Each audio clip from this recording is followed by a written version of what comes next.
आप सभी का स्वागत है हमारे अपने ही YouTube channel Neha Lucknow blogger में। तो कैसे हैं आप सभी? उम्मीद करते हैं कि आप सभी अच्छे और मस्त होंगे। मैं भी बहुत अच्छी हूँ। गए सभी को जय माता दी। और आप लोग के घर में नवरात्र की कैसे पूजा हो रही है, सब कुछ मुझे कमेंट करके बताइएगा। मेरे यहाँ का तो आप लोग को मैंने बताया ही था कि मेरे यहाँ पूजा इस बार सिर्फ मैं कर रही हूँ।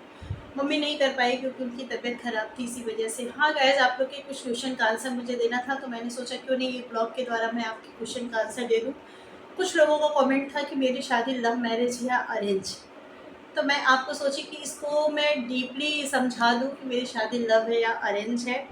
तो चलिए ब्लॉग को करते हैं स्टार्ट, लेट नहीं करते हैं, ब्लॉग को कंटिन्यू आगे ले चलते हैं।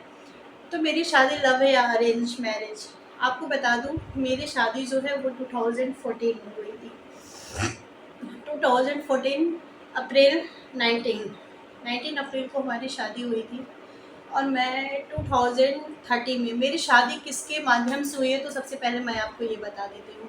एक्चुअली है क्या, मेरी जो शादी थी हुई है, तो मेरे भैया हैं, बेस्ट फ्रेंड थे भैया हमारे बेटे कैप्टे के, और आर्किटेक्चर वगैरह हैं, तो उनकी लाइन अलग थी और भैया के जो फ्रेंड थे उनकी लाइन थोड़ी अलग थी। इस वजह से दोनों लोग बीच में 12th के बाद से अलग हो गए। तो कितना भी अलग होता है, फ्रेंडशिप जो बेस्ट होते हैं वो तो बेस्ट रहता ही है। तो भैया के जो फ्रेंड थे वो इलाहाबाद में तैयारी करते थे, तो भैया के फ्रेंड के साथ जो रूममेट रहते थे, रूममेट जो रहते थे, तो भैया हमारे जब मेरी शादी करने का टाइम आया तो अपने बेस्ट फ्रेंड से बोले कि यार मेरी बहन के लिए शादी वगैरह देखना, कोई हो तो बताना। तो उन्होंने बोला कि ठीक है मैं बताऊंगा। शायद वो भी सिंग ही थे। तो उन्होंने अपने रूममेट से ऐसे डिस्कस किया कि मेरे फ्रेंड की जो सिस्टर है उसकी शादी करनी है, और मतलब खूब तारीफ तारीफ तारीफ की उन्होंने।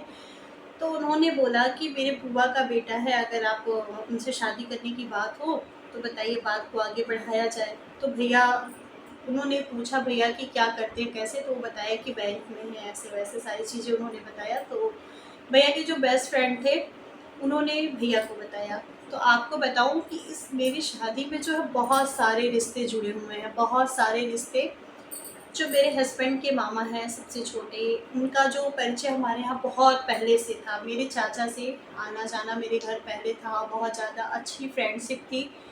तो वो पहले से ही मुझे जानते थे, जो मेरे हस्बैंड के मामा हैं। एंड आपको ये बता दूँ कि पता नहीं क्यों यार बीच बीच में कैमरे में ब्लर आने लगता है, मुझे समझ में नहीं आता है, पंखा चलता है इस वजह से, पर ऐसा होना नहीं चाहिए। कोई नहीं, चलिए ब्लॉग आगे बढ़ाते हैं।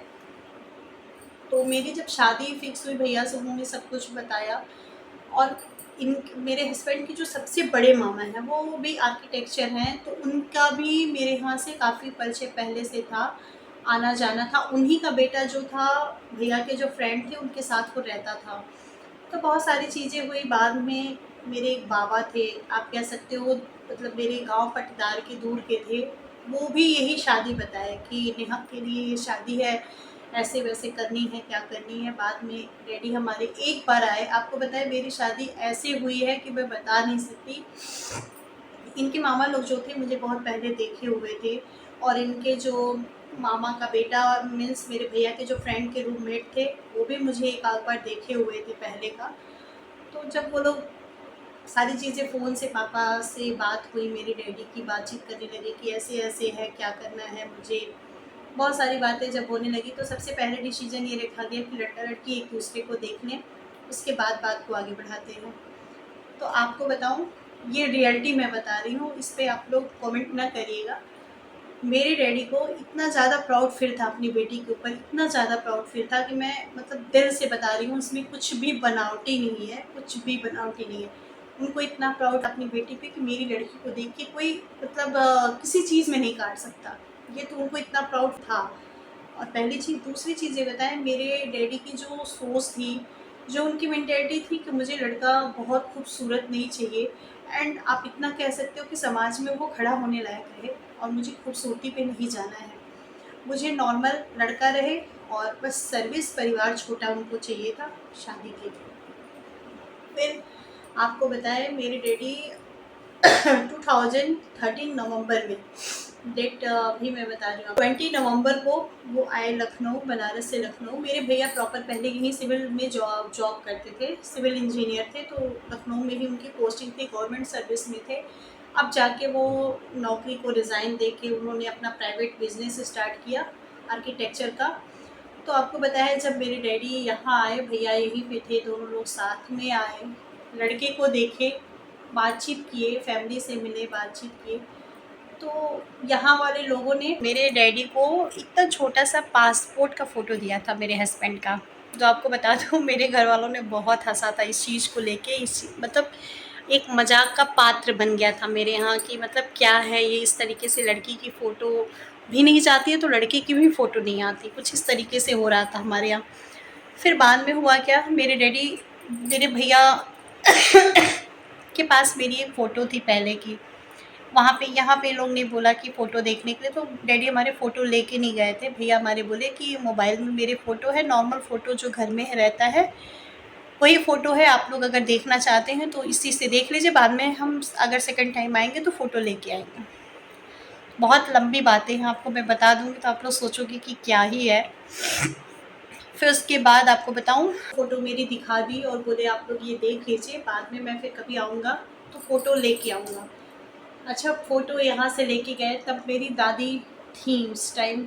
मेरी दादी ने जब फ़ोटो देखा तो उन्होंने बोला कि मेरे डैडी से बोला उन्होंने कि बेटा मतलब लड़की के अपेक्षा लड़के को, मतलब क्या ही बोला, अब क्या ही बताया आप लोग को, छोड़े जाने। ये ब्लॉग मेरी फैमिली, मेरी मम्मी भी देखती है इसलिए नहीं बोलूँगी, बट ठीक है। मेरे डैडी को ये था कि खूबसूरती पे मुझे नहीं जाना है, छोटा परिवार है एंड लड़का सर्विस है, और सबसे बड़ी चीज़ मेरे घर में क्या देखा जाता है कि लड़का कोई नशा नहीं करता है। तो मेरे यहाँ इस चीज़ का बहुत मायने है और बहुत वैल्यू दी जाती है इस चीज़ का।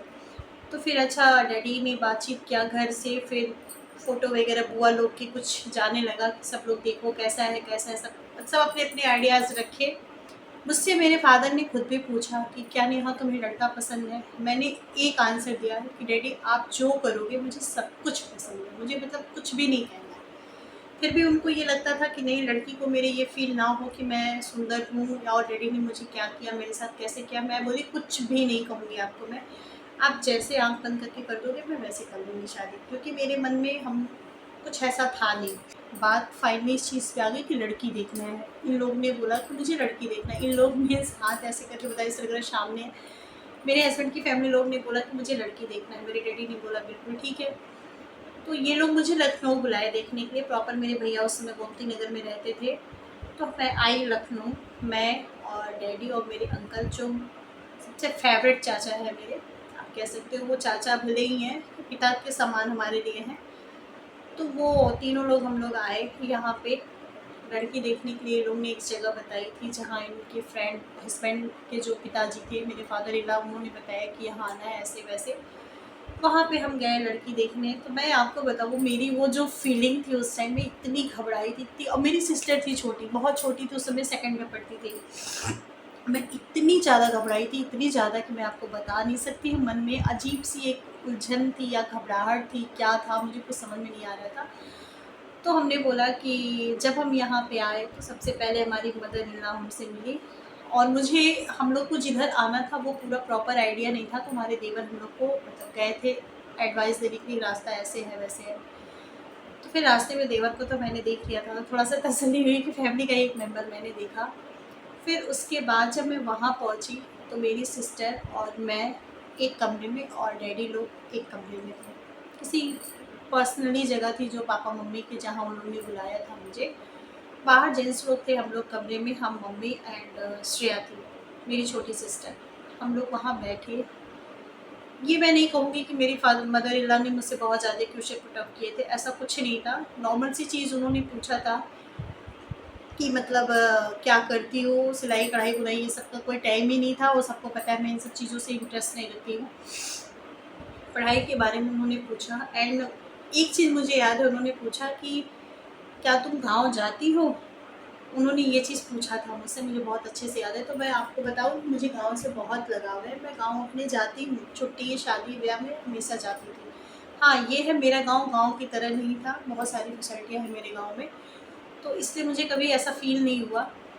फिर अच्छा, मुझे ये था कि मतलब आपको सच बताऊँ कि मेरे हस्बैंड आएँगे तो मतलब या देखने लड़का आएगा तो मुझसे पूछेगा तो मैं क्या बात करूँगी। मुझे अजीब सी फीलिंग थी, मन में घबराहट थी। जब सासू माँ से मैं मिल ली तो मुझे हस्बैंड को लगा कि मतलब क्या मैं पूछूँगी।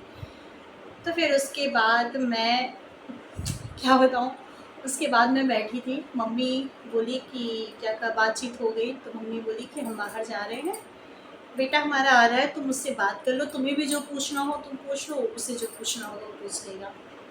तो मैंने तो कुछ नहीं बोला। फिर मैं बैठी थी, मेरे हस्बैंड आए, उनके साथ उनके एक बेस्ट फ्रेंड थे, वो आए, दोनों लोग आए। तो मैं इतनी घबरा गई, मतलब इतना ज़्यादा मैं घबरा गई, मेरे हाथ अपने आप हिलने काँपने लगे और मैं बहुत बेचैन सी हो गई थी। मुझे लगा मैं क्या करूँ, कैसे करूँ, मुझे कुछ नहीं पता था।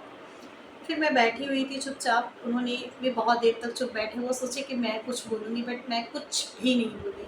आपको बताऊँ, मैं कुछ भी नहीं बोली। मैं बैठी हुई थी, उन्होंने कहा कि आप पीजी कहाँ से की हैं, एंड हाई स्कूल इंटर जो था और सारी चीज़ें उन्होंने पूछा कि पीजी फाइनल का एग्ज़ाम आपका कब तक होगा, कैसे बहुत सारी चीज़ें उन्होंने पूछा। और आपको बताऊँ, उनकी फीलिंग मुझे बाद में जाके पता चली, उनको इन द स्पॉट पे ही लड़की पसंद आ गई थी। मतलब होता है ना कि मतलब उनको तुरंत, उन्होंने मुझे देखा और उन्होंने मुझे पसंद कर लिया था। कि मैं बताऊँ, मैं ऐसे पलक उठा के देख भी नहीं पाई लड़की को कि मतलब ये कैसे है, कैसे नहीं, कुछ भी मैंने नहीं देखा। मेरी सिस्टर ही सब कुछ देखी, सिस्टर ही मेरी बात की, तो उनके फ्रेंड ने मुझसे बोला कि आपकी हॉबी क्या है? फिर भी मैं कुछ नहीं बोल पाई कि मेरी हॉबी क्या है। फिर भी मैंने थोड़ी देर बाद 2 बार उन्होंने बोला तो मैंने बोला कि कुकिंग एंड स्टडी मेरी हॉबी है। तो फिर उसके बाद ये बोले कि उनके फ्रेंड ने बोला कि ये बहुत अच्छा गाना गाते हैं। तो मुझे अजीब-सा फ़ील हो रहा था देखने से, फिर मैंने कुछ भी नहीं बोला। फिर मेरी सॉरी मेरी सिस्टर ने बोला कि इतना अच्छा गाना गाते हो तो आप गा के सुनाइए ना। ऐसे ही बोली तो उन्होंने बोला यार गा दो, चैलेंज की बात है यहाँ, तुम गा दो गाना। बट इन्होंने गाना नहीं गाया था। फिर इन्होंने बोला कि तो ऐसे बहुत सारी चीज़ें हैं जो मेरी शादी जिस तरीके से हुई है, तो आप लोग ने समझ ही गए कि मेरी शादी लव मैरिज नहीं है, अरेंज मैरिज है, फुल्ली अरेंज मेरी शादी हुई है, लव मैरिज तो नहीं हुई है। बट और सारी चीज़ें मैं अपनी लव स्टोरी पर्सनली एक ब्लॉग के साथ शेयर करूँगी, इसमें नहीं शेयर करूँगी, नहीं तो मेरी सारी लव स्टोरी के तो धज्जे उड़ जाएंगे। मेरे साथ क्या क्या है, कैसे कैसे है, किसी को नहीं पता है। मतलब क्या ही बोले, मेरे हस्बैंड इतने दीवाना मेरे हो गए थे ना कि हर चीज़ नहीं बता सकती इसमें। कोशिश करूँगी कि मैं अपनी एक love story proper blog share करूँगी आप लोगों के साथ। तो ऐसी रही मेरी स्टोरी। तो मेरी शादी यार लव नहीं, मेरी शादी अरेंज मैरिज हुई है। आपको बता दूँ, फुल फैमिली के हिसाब से हुई है। मैं लव मैरिज करती तो मेरे मायके वाले कभी नहीं करने देते, क्योंकि मेरे यहाँ ये रूल नहीं था कि मैं लव मैरिज करूँगी तो वो लोग एक्सेप्ट कर लेंगे, ये मेरे यहाँ नहीं था। इसलिए मेरे माइंड में सेटअप था कि मुझे लव मैरिज नहीं करना है, क्योंकि मेरे यहाँ इन सब चीज़ों का बहुत ज़्यादा बाउंडेशन था। मेरे यहाँ कभी किसी ने कुछ नहीं किया था, तो मुझे पता था कि मेरी शादी लव मैरिज नहीं होगी, अरेंज मैरिज ही होगी। तो इसीलिए मैंने किसी से किया ही नहीं कभी। लव करने का मतलब ही क्या है जब वो मिलेगा ही नहीं मुझे। तो फाइनली आप लोग को सब कुछ पता चल गया होगा कि मेरी शादी कैसे हुई थी, और लव है या अरेंज अब तो बताने की ज़रूरत नहीं है आप लोग को समझ गए होंगे कि फाइनली अब तो फिर से मैं बोल दे रही हूँ अगेन कि मेरी शादी अरेंज मैरिज हुई है, लव मैरिज नहीं हुई है। मेरे यहाँ नॉट अलाउड लव मैरिज। तो चलिए गाइस, आपके फाइनली क्वेश्चन का आंसर तो आप लोग को मिल ही गया होगा। आई होप आपको मेरा ये छोटा सा ब्लॉग अच्छा लगा होगा। अच्छा लगा तो लाइक और शेयर ज़रूर करिएगा। चैनल पे नए होंगे तो सब्सक्राइब किए बिना नहीं जाइएगा। चलिए फिर चलते हैं। Bye bye and take care. Love you all.